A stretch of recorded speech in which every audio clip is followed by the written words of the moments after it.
TV and movies. We give you the latest and anticipated series, blockbusters, and streaming services. We confirm what you've heard about what's up and coming in the world of entertainment. We're your hosts. I'm Lindsay. Thank you for joining us. And I'm Brandon. And this week we have some exciting news in the world of Netflix and an unexpected announcement from Vimeo. Last week, Netflix also announced that they will be working with Warner Brothers to bring fans a revival of their beloved series, Gilmore Girls. Fans are in a craze since the ending of the series about those final 4 words, and they will finally be able to experience that through Netflix. The series will star the original cast, including Lauren Graham, Alexis Bledel, Kelly Bishop, and Scott Patterson. It will also consist of 4 90-minute episodes, or mini-movies. Not only is this exciting for fans, but it is also exciting for Amy Sherman Palladino as well. Initially, she had left the series after a dispute with Warner Brothers, but this opportunity has finally allowed her to end the series the way she originally intended. This Friday, a new Netflix original series, Master of None, will follow the life of a 30-year-old man named Dev and his acting career in New York. Not only that, but it also follows his everyday life, and each episode explores everyday topics such as immigration or the elderly. This series was created by Aziz Ansari, who is known for his stand-up specials that also appear regularly on Netflix. But this time he decided to take his comedy a little step farther. Fans of Ansari can be excited to know that the character Dev is loosely based off his own life and experiences as well. The show is also based off 70s comedies such as The Graduate, Shampoo, and Heartbreak Kid.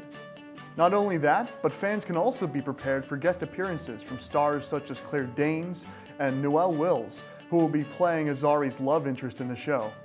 Don't forget to tune in to Netflix this Friday and watch Masters of None. In other news, the streaming service Vimeo has been creating its own original series in recent years. 3 years ago, Vimeo premiered an original web series called The Outs, which follows a group of young gay men in New York City. Not only that, but the series was originally started with a Kickstarter fund in 2012.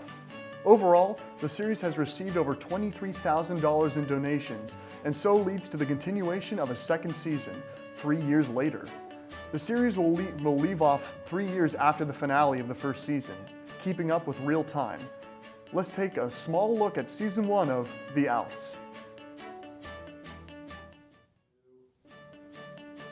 I recently checked out the first episode of The Outs, and this is sort of, not really my place. I'm sort of just gazing through into this sort of heterosexual window of this show, but my impressions were good. It's good to see, obviously independent filmmakers are able to do this now that, just anybody can just pick up a camera and film something now, which has been both good and bad, and this is one of the best examples of that. They have made this show of just gay characters written by gay people that's finally giving some light to that sort of thing. Yeah, it looks like a really good show. I haven't had a chance to actually see an episode, but looking at it, you're almost like, oh, it'll probably be like a documentary maybe, and then you're like, wow, this is actually scripted, like you said, about gay characters, but it looks so the acting is so good, and almost could be a documentary almost, and that's really good. It looks great, and I think that Vimeo, I don't really hear of them putting out a lot of series, so this is probably going to be very successful, and it looks like Season 1 was. But I think it's really important for them to reach out to homosexuals, and it almost makes you wonder maybe they should do other series that reach out to other minorities and stuff. Yeah, I agree. Do you have any examples of other shows that tackle other minorities that you've seen that actually do a good job of representing them? Usually if it is that way, it's almost like reality. Yeah. You see on MTV and Yeah, True right. Life. True Life, it seems pretty real, but you never know. But yeah, it's always reality shows, and that's what got me with this. It's not a documentary type style show, and I can't really think of a lot of shows that just center around maybe other minorities and gays, and this is probably groundbreaking for a streaming service. Yeah, you have shows that have gay characters. like Modern Family that it really is successful, but it doesn't have anything to do with like the gay lifestyle. Yeah, a lot of movies I've seen, at least in terms of mass appeal Hollywood, that try to tackle gay characters that I guess do it well, are those that kind of cheaply just don't really talk about the fact this character's gay. They reveal it later. The claymation film Paranorman, the graphic novel series Scott Pilgrim vs. the World, both end with a male character just kind of going at the end, oh yeah, I guess I'm gay now.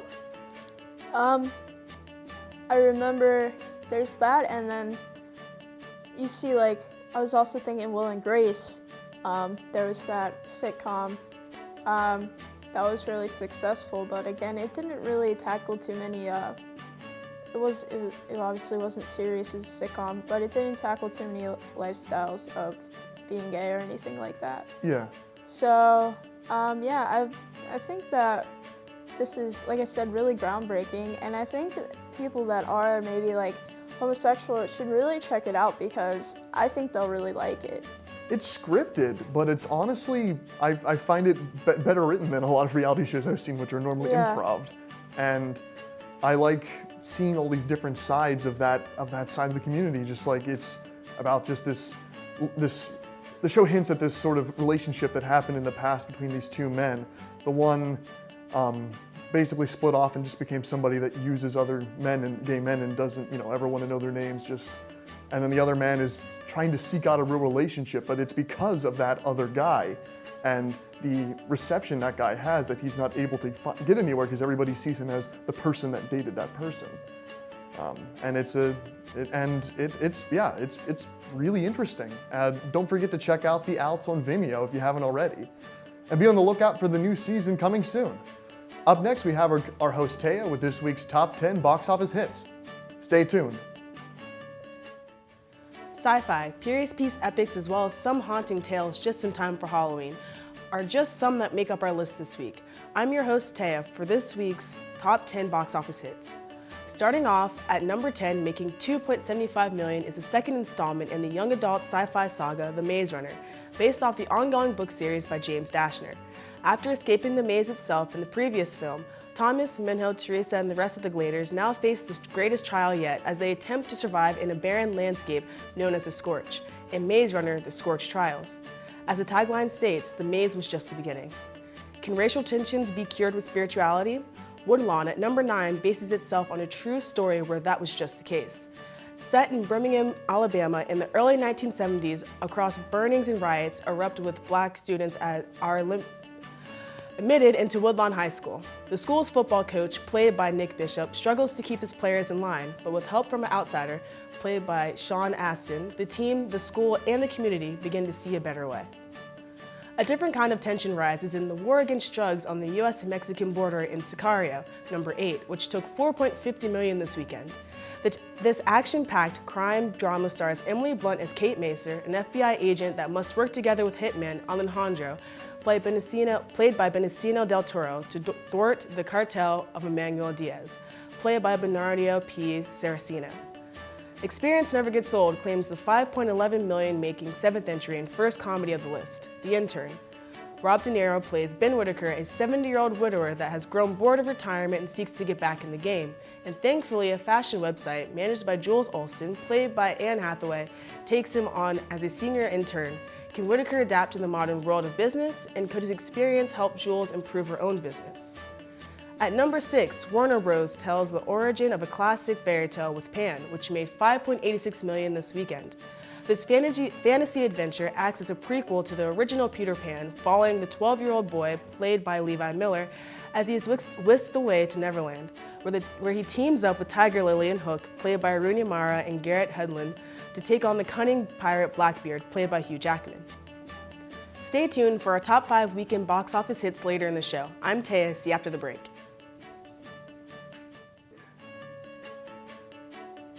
Get ready for another movie property coming to television.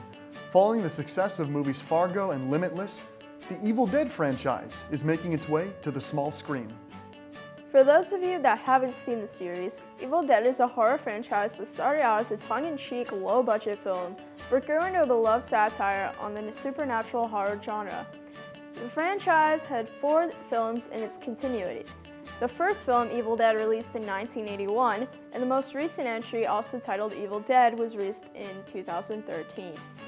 The television series, named Ash vs. Evil Dead, continues where the franchise movies left off, with Ash, a character played by Bruce Campbell since the 1981 premiere, having to combat a new menace to protect mankind from the terrors of the Evil Dead, all while combating his own personal demons.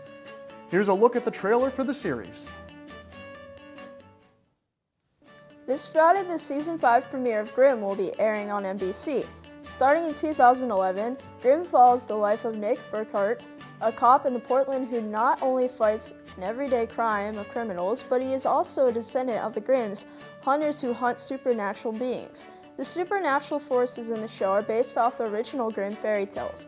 Let's take a look at the Season 5 trailer. Next, we have Taya with the rest of this week's top 10 box office hits, and after that, we will be discussing what's new this week in the box office. Don't miss it. Welcome back to the top 10 weekend box office hits. I'm Taya, and now it's time for the top 5. Number 5 houses the animated family comedy Hotel Transylvania 2, which took in $12.25 million this weekend. Adam Sandler returns as Dracula, whose hotel and resort for monsters is continuing to do well after the events of the first film. However, when he learns his half-vampire, half-human grandson is showing no signs of being a vampire, he must hurry to bring out his inner monster before soon-to-be visiting Father Vlad thinks he's letting humans into the hotel. Number 4 is our first true and only horror movie of the list, comes from famed director of the Hellboy movies and Pacific Rim, Guillermo del Toro. His new work, Crimson Peak, follows Edith Cushing, an author running away from a family tragedy and into the arms of a mysterious stranger, Thomas Sharp, played by Tom Hiddleston. The two marry and Edith comes to live with Thomas and his sister Lucille. Soon Edith learns, however, that the house is a place that breathes, bleeds, and remembers. After tackling the dark struggles of the Civil War in Lincoln, Steven Spielberg returns to paint the Civil War in Bridge of Spies at number 3. Tom Hanks leads the helm as American lawyer James B. Donovan, who is recruited by the CIA to take on an intense negotiation mission for the release of a pilot who was arrested after his plane was shot down by the Soviet Union. Number 2 comes from the legendary director of sci-fi classics like Alien and Blade, Ridley Scott. His newest work, The Martian, which took in $21.50 million this weekend, goes back into space. The film stars Matt Damon as astronaut Mark Watney, who's presumed dead and left behind his crew after a nasty storm takes place on their mission on Mars. Alive but stranded on Mars with few supplies, Mark is forced to gather his knowledge and wits to find a way to signal Earth that he's still alive. And finally, number 1 is a treat to both children and children of the 90s. Reader beware, you're in a scare. It's the return of R.L. Stine's Goosebumps, but this time on the silver screen. The movie follows teenager Zach Cooper, played by Dylan Minnette, who is upset after moving from a big city to a small town. Thankfully, things begin to look up when he meets the girl next door, Hannah, played by Odia Rush, and her father, R.L. Stine, played by Jack Black. Stine reveals that the monsters in the book are real, so he protects his readers by keeping them locked up in their books. However, when Zach unintentionally releases the monsters, it's up to him, Stine, and Hannah to put them back. Thank you for joining me for this weekend's Top 10 Box Office Hits. I've been Teo. Be sure to stay tuned for more movie news with Lindsay and Brandon. On October 30th, Calamity by Jane Bordine, played by Sandra Bullock, is an American woman who is well-versed in political campaigns in this new film. Our brand is Crisis. She is sent to the war-torn lands of South America to help install a new leader, but is threatened to be thwarted by a long-term rival. The film is also inspired by true events. The film also stars Billy Bob Thornton and Zoe Kazan. Let's take a look at the trailer.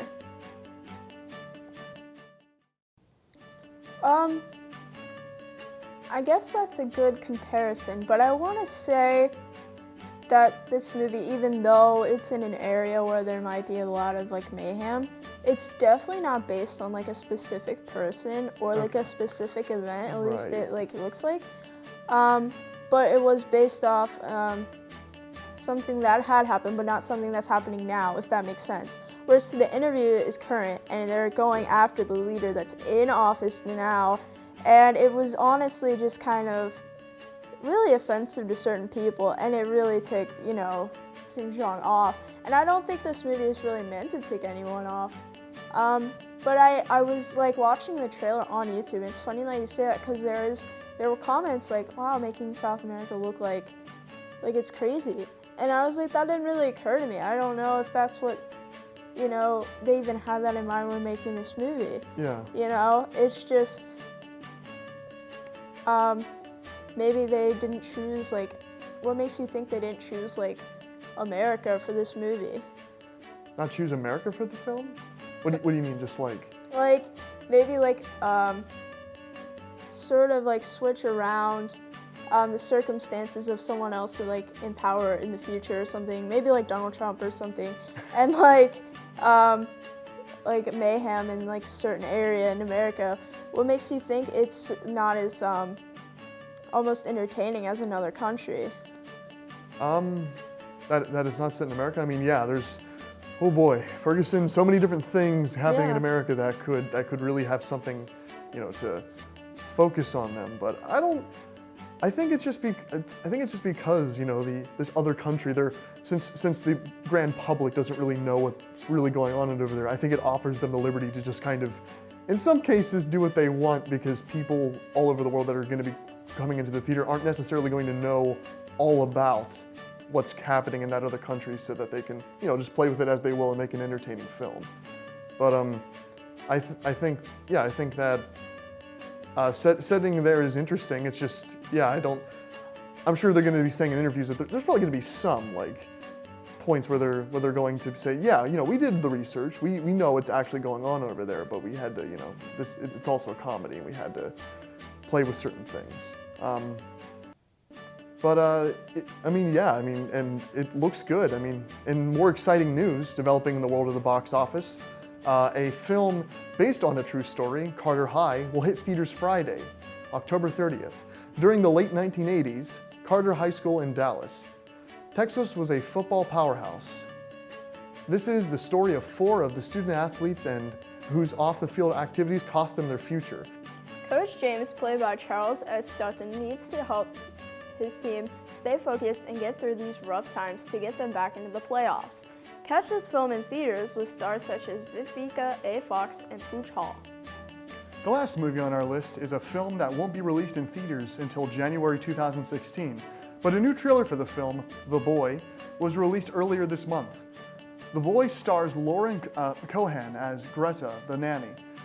This film tells the story of an American nanny who is shocked that her new English family's child is actually a life-size doll. Disturbing events make her believe that the doll is really alive. Here's a look at The Boy. Will Greta learn her lesson after violating the list of strict rules? Keep your eye out for this film this winter in 2016. Last Monday, the first official trailer for the new Star Wars film, Episode 7, The Force Awakens, aired on television. The trailer features a few clips seen in previously released trailers alongside new never-before-seen footage. The Force Awakens stars the original trio of Harrison Ford, Mark Hamill, and Carrie Fisher reprising their roles of Han Solo, Luke Skywalker, and Leia Organa, respectively. The film will also feature actors Adam Driver, Daisy Ridley, and John Boyega, and Oscar Isaac as new leading characters in the franchise. The film is also being directed by J.J. Abrams with music by John Williams, returning to the franchise after scoring all the previous Star Wars films. Let's take a look at the trailer.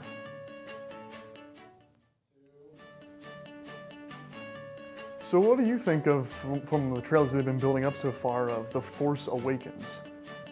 I gotta say, I was skeptical because Disney is taking over Star Wars. Yeah. And I think that's everyone's main concern right now. Disney, don't make it a musical. Yeah. Don't put Zac Efron in it or something. Just kidding. But I think it honestly looks really cool. You can tell modernized, each Star Wars builds up as the special effects build up, more modern. And the special effects look really cool in my opinion. And I saw Chewbacca and I honestly went crazy. I was like, yes, there's Chewbacca, there's, the original Han Solo. There's all these things, it doesn't even feel like it left. It just seems like the same movie series, and I'm not worried at all now, and I'm really excited to see it. Yeah, when I first saw the teasers, I was skeptical because I was like, it was almost like a reversal of the prequels. A lot of people didn't like the prequel films by George Lucas because they felt tonally and just stylistically so different from the original trilogy. And when I saw the trailers mostly just, putting in Harrison Ford and the Millennium Falcon and all of the elements of the original films, I was worried. I'm like, so is this going to be like a complete reversal? Is it going to be so much like the originals that it's not going to form its own identity? I mean, that would be the safe way to play it. But with this new trailer they just put out, it's focusing more on the new cast and their stories. And while there is obviously similarities between the stuff in the past, it looks like, yeah, they're going to be jumping off in a new direction, and it's just that Mark Hamill and Harrison Ford and Carrie Fisher are kind of just along for the ride. Yeah, I think they do a really good mix of like bringing in the old like series with the new like modernized like way of doing it. I think it has its own identity, I'm sure. Like now, you said people kind of hate on the prequels maybe. And I think I'm biased because maybe like I grew up with those. Like you saw them like come out and you don't really exactly know what Star Wars is, maybe. And you see them on TV and maybe even before when you're a little kid, like what the old ones were. And you don't even think about it, because first it's like, I don't even remember which one I watched first. Maybe I did watch the first one when I was little, and then you go back and watch the old ones, and then that seems weird. But I understand where the old generation's coming from, and while they'd be very skeptical of this movie, but I don't think they have anything to worry about, and I'm really excited for the new cast. Like, I'm really excited for, like, the new villain, which is, like, I guess taking after Darth Vader. I really want to know the backstory behind that. Yeah, because he like has Darth Vader's helmet just like sitting behind him, like it's as like if he worshipped him. I'm really interested in that story, and I'm really excited that there's an African American lead character. People are really excited about that and all the diversity in the movie. Yeah. It seems like really good, and there's Lupita Nyong'o. She was in 12 Years a Slave, and she's a new she's becoming really popular, and she won an Oscar for that movie, and she's in the movie too. So I'm just really excited about the cast, old and new, and Chewbacca. Yeah, yeah, same. I honestly, I actually grew up with the prequels as well. I didn't see the original films, well, the original versions of the films until this year, and I was really surprised by them. They are really well done movies that, not even even on a technical level, like just, they weren't working on a large budget for a good portion of the first one, and it still doesn't really show. Like the effects are still consistently good throughout the others, through Empire Strikes Back, and that's the other thing that I thought that our description doesn't say that's really interesting is Force Awakens is being written by the same writer as Empire Strikes Back, the most glamoured of all of the Star Wars films, and that might, propel the quality of the storytelling even more, that they have the guy that wrote the one that everybody holds up for, it's dark tone, it's big twists. But I'd like to hope that the movie kind of finds a good balance between that and the sort of whimsical lightheartedness of the first one. But yeah, I'm interested to see the new villain. I think it's interesting. They haven't shown Mark Hamill's character, Luke Skywalker, it's not at all. Trailer. He's just kind of not even on the posters. He's just. I'm wondering where he's at. I'm really trying to like kind of predict like his state. I don't know if he's still maybe they're making him in awe that his father was still Darth Vader. I don't know if he's still in that position, and I'm not really sure how long the Trump this movie is supposed to be to the last movie, the sixth one. I'm gonna say like maybe probably 20 or 30 years or something like that. That's a long time, and if he's still in like awe about that, that just shows how much it messed with his character, and I don't know what they're gonna do about that. But I'm thinking maybe who will team up with this new character and sort of like try to tell him, like try to fight back, but it's like I'm really excited for it either way, whatever they plan. Well, it looks like that's all the time we have for this week. Tune in next week for more news on your favorite streaming services, television series, and movies. I'm your host, Brandon. And I'm Lindsay. See you next week.